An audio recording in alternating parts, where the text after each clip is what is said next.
Well, y'all, we just finished corn for this year, right at 300 acres of corn. Now I'm about to go get him a little tractor and cut some ditches on everything I just planted, so there ain't no water standing in the field if it rains. But I'll catch y'all there.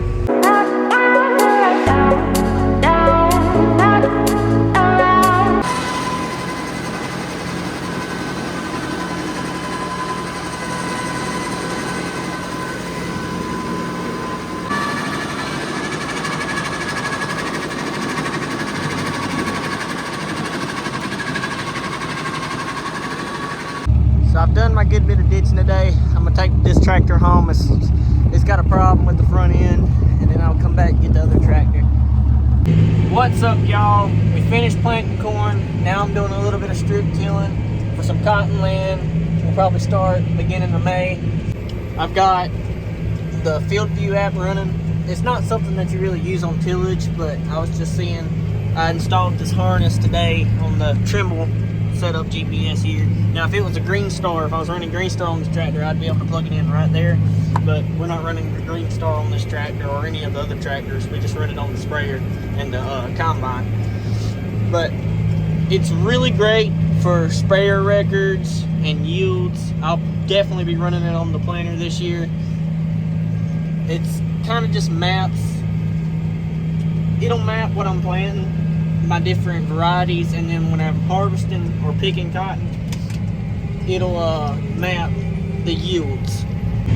I've done about 30 acres in this field and 50 acres in the field down the road. We've got 700 to 800 acres more that I've got to strip till before we start planting. Well, we could plant and strip till, but next year I think he's talking about tying the strip till to the planter. I don't know if we're going to do that or not, but if we do, y'all will definitely see it. We've tied them together in the past. It's just we had a smaller tractor at the time, so it put a lot of wear on that tractor. But this tractor's an 8430. I think it's very capable of handling it. But it all depends on how this year goes and if it's a wet year or a dry year. But I'll update y'all as the night goes on, whether I finish this tonight or something breaks, which it's been running really good today. We haven't had any issues out of it. So I'll probably end up finishing this and calling it a night. What's up, guys? We did a little more strip tilling again today. I've probably done 50 acres altogether, but I'm gonna call it a day just cause the next field I go to is gonna be a good little drive away, and I don't feel like making that today. Well, I didn't get any footage today, y'all. I'm sorry about that. We've just been really busy. We hooked up the peanut planter to the 8130, and we're worrying about trying to get it plumbed up right now. And we got the steering fork in that tractor. We've just been waiting on parts for so long. That's the only reason it's still in here. I've done everything I can do until the bushings and the kingpins come in for it. But hold on, I'll get outside and show y'all some of the stuff I've done out there. Starters, I started by cleaning up this space under this shed. We hooked the strip till back up to the 8430 because it was running the cultivator in front of the corn planter, but I finished up corn last week. I think it was Wednesday maybe. Today is Monday. So we hooked that strip till up to that so we can start running rows for the cotton land. We've already done all the peanut rows. And I put soybean plates in this 30-inch row planter so we can start planting soybeans. I think we'll start sometime this week, and we'll start with the peanut planter this week. But that's pretty much all I've done today, y'all.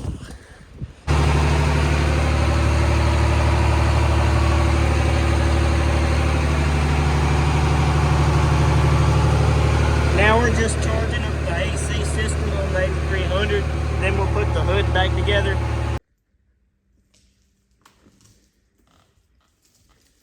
Well, we got the planter lights on the 38-inch row planter for peanuts this year.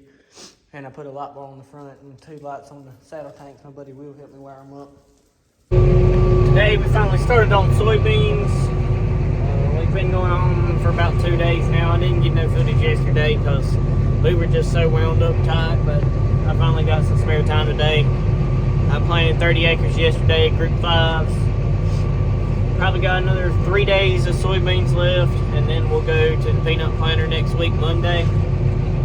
We'll plant for maybe a week or two of that, getting them knocked out, and then go to cotton, and then we'll go back to soybeans, but we'll be doing Group 6s and 7s. Now, the numbers are just an indication of the maturity rate.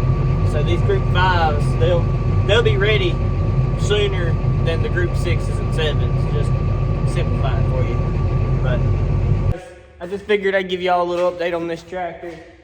We got it together most part. All we got left to do is waiting on the part right here for the front end, and that'll be it for that. It'll be out finally. We just started planting soybeans at the beginning of this video, but since I'm doing all my videos per week, we are finishing up soybeans, well, Group 5 soybeans today. This will be the last pallet I got, but y'all take a look at this. Just figured I'd show y'all, this is the corn we planted in the last video. Just wanted to show y'all how it's doing. It's doing really well. Could use a little rain, but what can't? But all in all, it's doing really good. Now we're just filling up the saddle tanks on this tractor, so I have enough chemical to finish up for today. We'll finish up for the season of Group 5s. And in about 3 to 4 weeks, we'll be back to planting soybeans, but they'll be Group 6s and 7s. Like I said, it's just a different maturity date.